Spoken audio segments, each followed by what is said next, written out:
30 days of self-denial is over, the Ramadan is finally over, and there seems to be no end in the Yemeni's hospitality. Right now we are invited in a feast in Al-Haima tribe village of Al-Sayah. Let's go. أنزل على عبده الكتاب ولم يجعل له عوجا.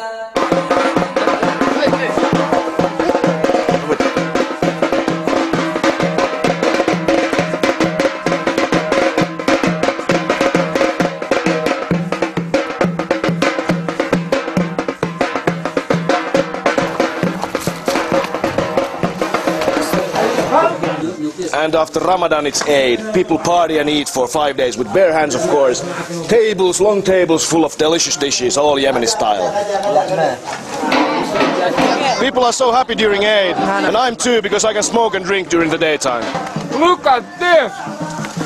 It turns out to be a khat farmer's village. A whole valley full of khat. Salam alaikum.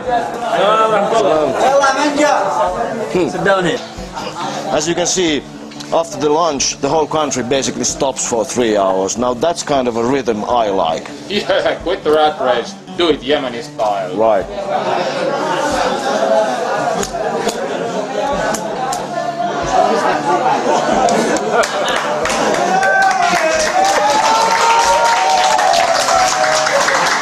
I'm starting to learn. That also makes manpower. Yeah. Make strong.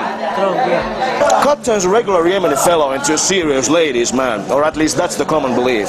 Now on Thursdays, men clean themselves up for the Friday's prayers, and that's also when the guys are most likely to get it on with the missus, if you know what I mean. So naturally, khat jumps in price on Thursdays. Now that's economics for you. If you think that piece of sticky bought from the street was cut, get a lot of this. This is fresh stuff. I can't feel my face. I think we'll need some supplies to meet with the demands of the desert trek.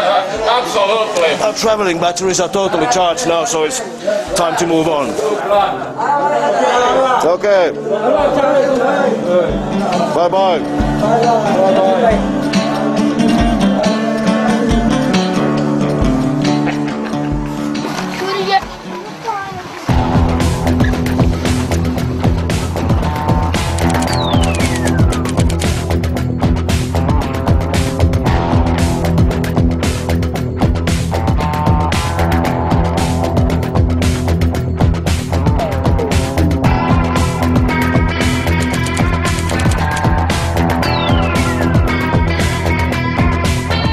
This is Wadi Duan, our last oasis before the desert, inshallah. I know, it looks unreal, but it is real.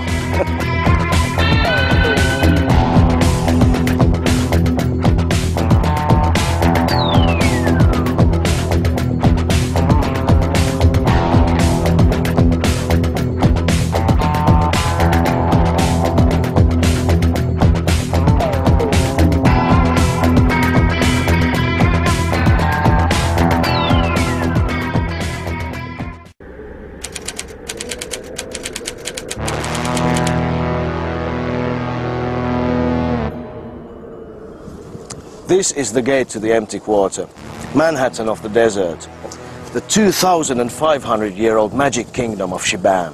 What makes it even more impressive than any other world wonder is that Shibam is still alive and kicking, not just a monument or a site.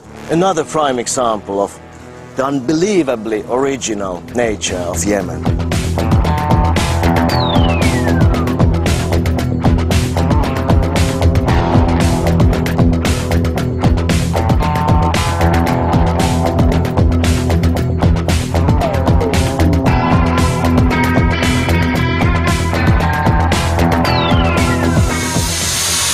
As you can see, we just entered the desert. We make the tires more flat to get a better grip. Ready to enter the empty quarter.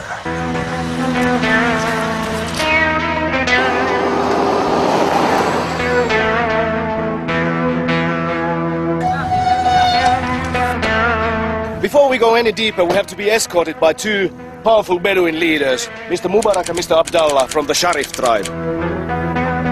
Salama. Bismillah. Stop! Okay, tunna, yalla.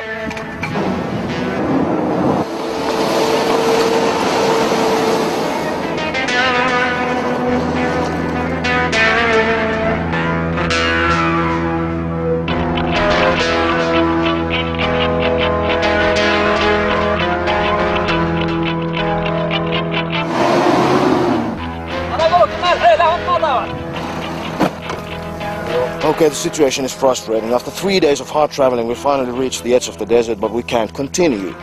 There's a new checkpoint, but we don't have the official permit, the Tasrih. Our Bedouin guides from the powerful Sharif tribe, Mr. Abdallah and Mubarak, are trying to fix this problem, but otherwise there's nothing else to do now but to wait, camp here overnight, maybe choose some khat. Inshallah, tomorrow we go. So we don't need tents, we're gonna camp just under the sky, like everybody here in the desert does. You want hotel million star?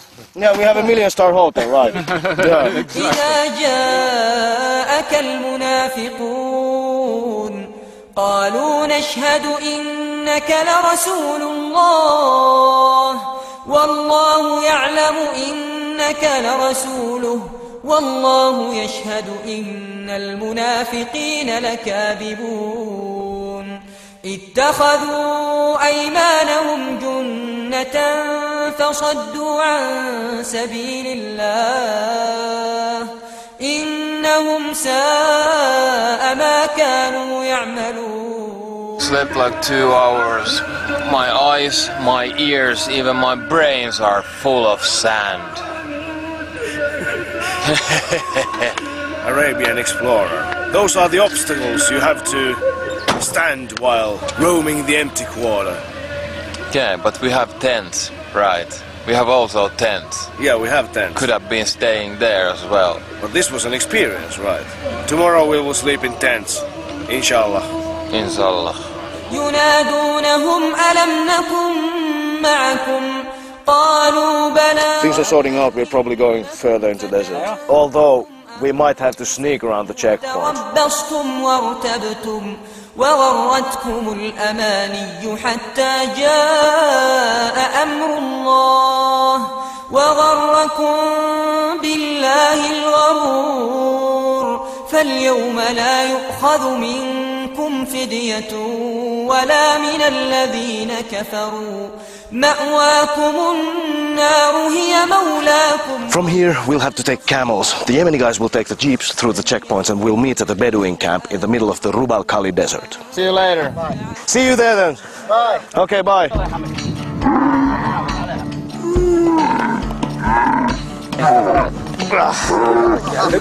Okay. We're riding straight into the largest sand desert of the world, Rub al-Khali. That's part of the empty quarter. It's 1,000 kilometers long and 5,000 wide. Even the nomads avoid the enormous desert heat, climbing up to 55 degrees Celsius on a bad day.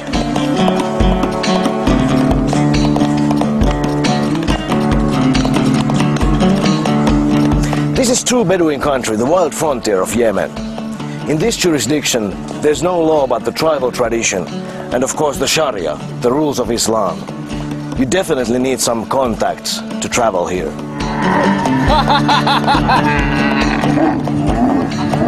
Anything which has more than 2 legs, I wish to meet only at my plate. Look at those 2 brothers.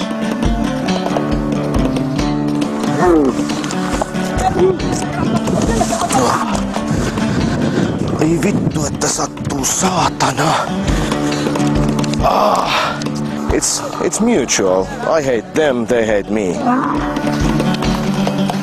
Some Bedouins have carried out most of the kidnappings of foreigners as a way to protest against the government. Failed promises of improving electricity, roads or economic resources are the main reasons.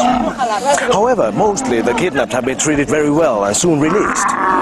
These guys hardly seem international terrorists like lots of people in the West would like to believe. Hopefully things will stay this way when we finally reach the Bedouin camp. So Ibrahim, is it still long for? After 1 hour we will reach the camp. Okay, 1 hour.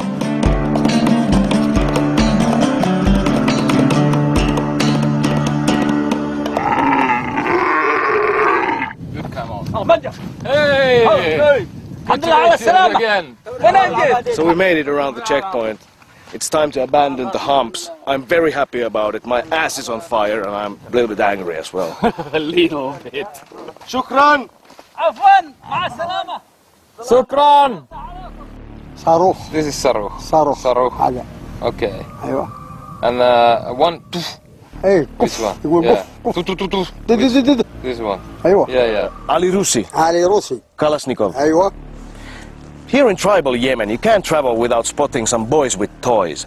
By estimating, in the country of 23 million people, there's more than 60 million personal weapons.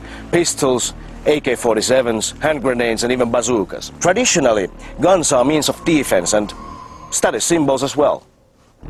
Saruh. A traveler doesn't have to worry too much about this. The local philosophy on guns is quite rational and weapons are not easily raised. The government is working on the gun control and advancing little by little. Nowadays you have to check your blasters when entering the cities. But not here. This is Bedouin country.